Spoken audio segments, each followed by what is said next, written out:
Brad Williams, XL Prime. We're going to look at the min and the max, the difference. Looking at, well, wholesale, retail. All we're doing is checking. Our test is no blanks. We're not going to compare anything with blanks. Otherwise, find the minimum difference between retail and wholesale. Here is just a test for our viewing. We just want to see the min. This is the min. Didn't bother with the max. Here's the formula. We have an if statement. All we're testing is B5, B13 is not blank, and C5, C13 not blank. If true, B5, we're subtracting B5 from C5 to C13, and there's our number.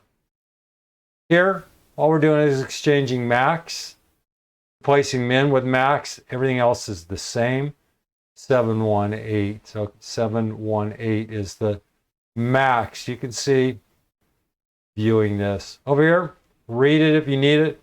There's some other stuff you can fool around with if you want. Mostly the logic. Just sitting down and going, all right, this is simple. And then the operative. Brad Williams, XL Prime. Thanks for watching.